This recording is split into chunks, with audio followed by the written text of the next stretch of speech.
Австралийн 100% хөрөнгө оруулалттай Terra Energy компани Монгол хүний амийг 1 сая төгрөгөөр үнэлсэн байх юм. Тодорхойлох юм бол бус компанитай гэрээгээр ажилладаг Polaris гэх компани жолооч согтуугаар машин жолоодохдоо 3 эмэгтэй нэг хүүхдийн амьсгалыг хохироосон хэрэг өнгөрсөн сарын 9-ний өдөр гарчээ. Харин 5 хоногийн дараа Terra Energy компанийн сумын засаг даргаад бид буруугүй гэсэн утга бүхий бичиг үлдээгээд 4 сая төгрөг өгөөд явжээ. Энэ байдлыг хохирсон арга гэрээхэн болон хүний эрхийн комисс Монгол хүний амийг 1 сая төгрөгөөр үнэлсэн хэрэг боллоо хэмээн үзэж байгаа юм.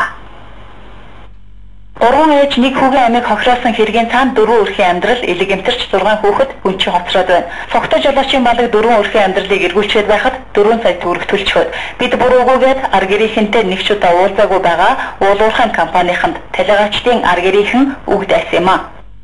Тухайн уурхай тэнд үйл ажиллагаа явуулж байгаагүй бол энэ алтан гэр бид хүн чингэлээ зургийн харьяат хотын хүмүүс тэнд ажил эрхэлж тэнд архи уулзахтурч машин дэрж явахгүй л байсан. Тийм болохоор бид нар тэр уурхайн үйл ажиллагаа өөрөө хариуцлагатай байсан юм бол тэр хүн тэр машин оромж гадуур явж тэр айл ингээд тааш ингэж явах ёсгүй байсан л гэж энэ зүгээс хандаж хууль цагдаагийн байгууллага болон ерөнхийдөө төрөлхтөд өргөдлөө барьчаад байгаа. Гэр бүлийн 4 гишүүнээс согтоо жолоочийн гарт алдаж хаад молимсон хатаагүй яваа энэ гэр бүлийн өмнө өөрчлөлт гуйгаад хариуцлага хүлээчих компани өнөөдөр алгаа. Учир нь Terra Energy компани буруутай эсвэл Polaris гэдэг түүний туслан гүйцэтгэгч компанид хариуцлага хүлээх мэтээр асуудал өнгөрсөн 1 сарын хугацаанд өрнөж байгаа боловч хуулийн эцсийн хариуцлага согтоо жолоочийн эрхийг олон жилээр хязгаарлахаар эцэслэх магадлал өндөр. Зөвхөн согтоо жолоочид хариуцлага тооцох өөр бусад юугаарч 3 ээж нэг хүүгийн амнасыг түшгүй нөхөшгүй боловч ерөн цаашдаа Монгол хүний үнэлэмж гэж тогтох ёстой. Өнгөрсөн хугацаанд Монгол хүний үнэлэмж гэж байгаагүй. Мөн одоо Монгол хүний амнасыг юугаарч үнэлшгүй юм, юутаач зөвлөшгүй юм а гэж зүгээр ярьсаар явж ирсэн гартаагүй тохиолдолд орсон иргэдийгээ хохироосоор ирсэн муу даврыг нэгэнд дагуулж гэж өнөөдөр Монгол улсын хүний эрхийн үндэсний комисс дүгнэж байна. Наадлахын үнэлгээтэй болгомоор тэрний өгсөн хүүхдэр хүнийг яг тийм үнэтэйг халаад байгаа гэсэн үг ш. Олон жил одоо ингээ хүний аим өнгөө өдөө юугаар зүнлэхээ арга байхгүй гэж хэлээд бүр юучгүй яваад шүү дээ аргад нь үлдэж байгаа хөдөлмөрийн чадваргүй хүмүүс их хэцхэн өндөр настай хэцхэн насан туршаагүй жоохон хүүхэд үлдээд байна шүү дээ. Тийм учраас Монголын төрөөс улсын их хурлаас яаралтай хүний амин насныг охироосон тохиолдолд одоо хүний амин насны одоо төлбөрх нь хаашаа юм. Ямар ч амар хүчин тохиолдолд нөхөр олгор олгодог энэ жишгийг тогтоомоор байна. Хүний эрхийн манайчдын удаж байгаагаар хүний амь насны нөхөн төлбөр гэж багадаа 50 сая төгрөг байх шаардлагатай.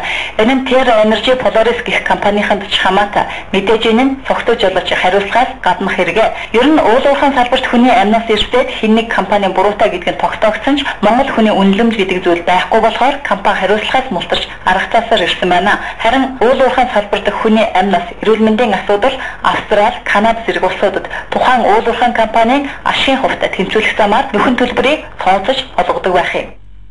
Австрали, Канадад одоо зүгээр ингээд уншиж байгаа материалаас ч юм уу бид нартай хамтарч ажилласан зөвлөхүүдийн одоо ярьсан одоо мэдээлэлээс үзэх юм бол ерөнхийдөө нийт төр уул уурхай орж ирж байгаа орлогч гэдэг юм хөрөнгө оруулалт ч юм уу те бүтээгдэхүүнийх нь одоо 0.5% ч юм уу. За эрүүл мэндэд нь бол 1.5%-ийг бол зарцуулахаар ингэж одоо бас тусгад тооцоолдог юм байна л да.